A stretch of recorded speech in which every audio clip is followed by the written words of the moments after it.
Hi guys, Paul from the Wombles of Wales on my 100-mile Barry to Bristol and back litter pick with no money, no food and no accommodation, but with about 50 kilos on my back.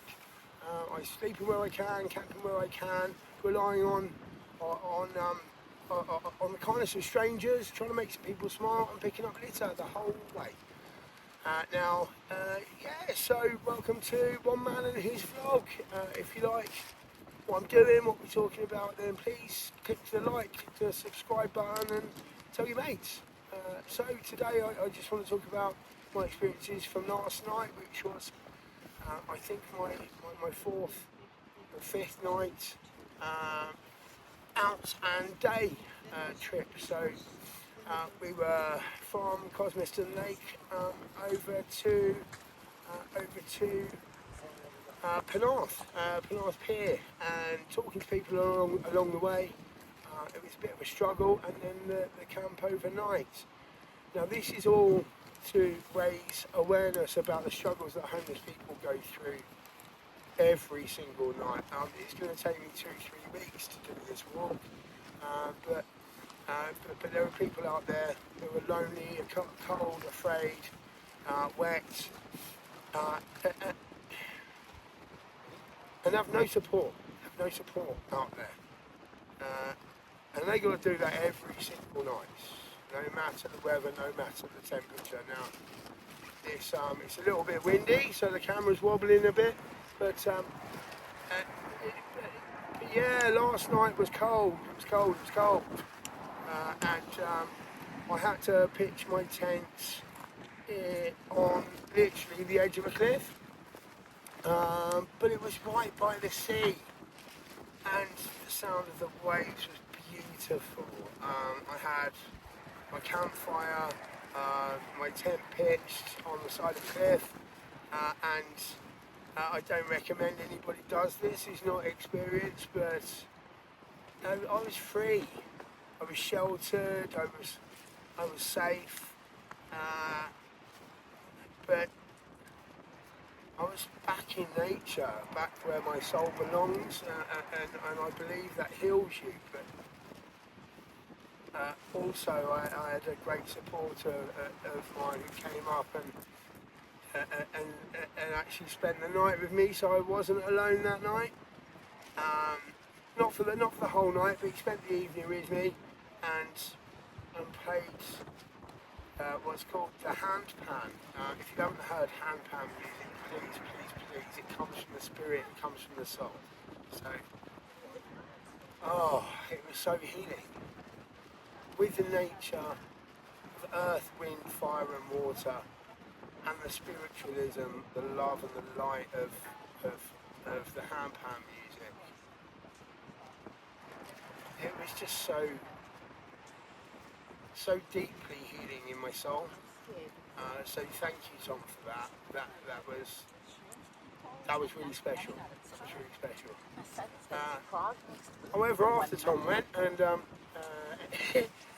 and it got dark and it was cold and wind was blowing, and the high tide came up, I had to go out for a wee, and yes guys, I did wee in nature because that's where we are supposed to go without being treated and ending up in our rivers. So when I went out to wee, it was the middle of the night, it was very cold, it was very dark, and I stepped on a really jagged rock and cut my foot quite badly. So that was the pain part of it. It's the price you pay for pleasure is pain, and if you don't know pain, you never will know pleasure. But every day and every step that pain gives me or brings me from now on reminds me how lucky I am and how fortunate I am to actually have feet. You know, a lot of my friends don't, and they're amputated and they're homeless because of it.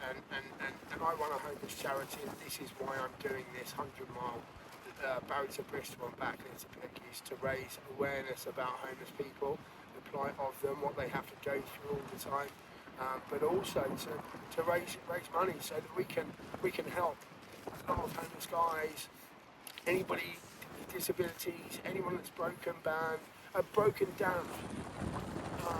beaten or just disillusioned with society, we want to provide a family for them to go out, pick up litter, help nature, but also allow nature to help them in return. Now,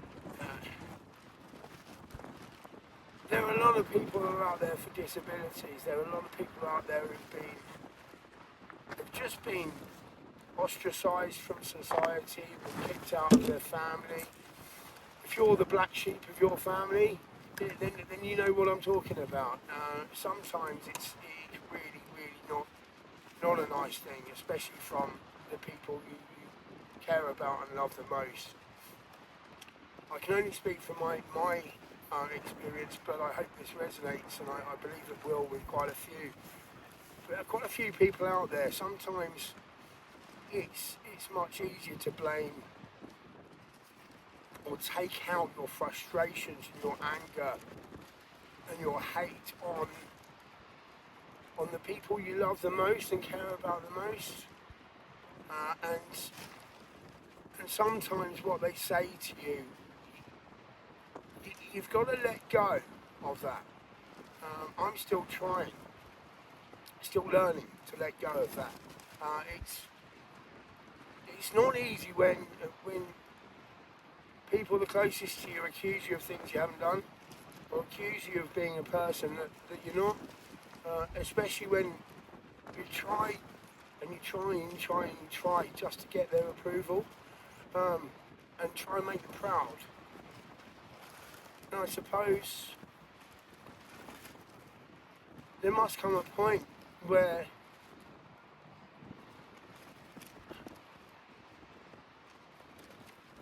you've got to let go and forgive.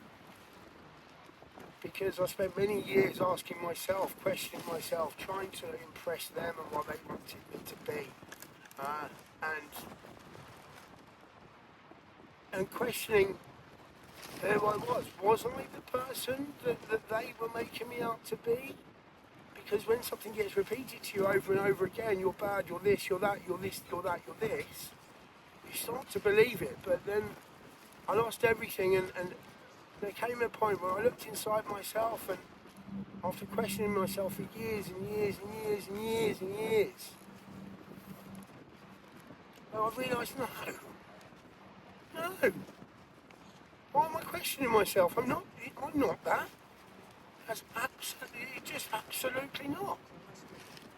And I found the strength inside my soul, inside me, to know who I am and who I want to be. And at that moment, I had to make the decision to let go of my family, but also completely forgive myself for beating myself up all of those years.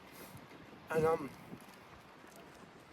I realised that no, it was much more about them than it was about me.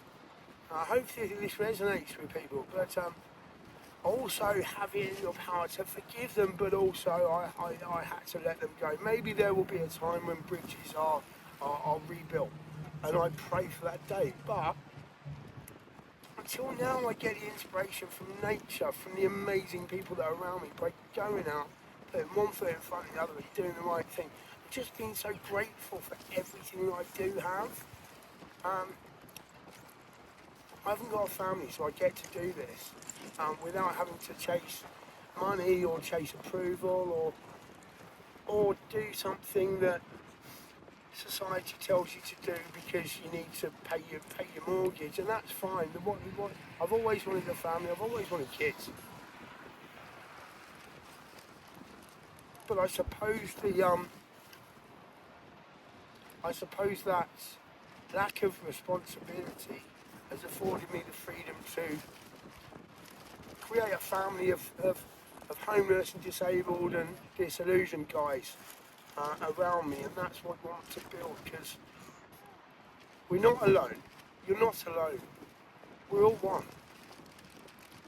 Spread some love, spread some light, and be the missing out. If you like this, like and subscribe.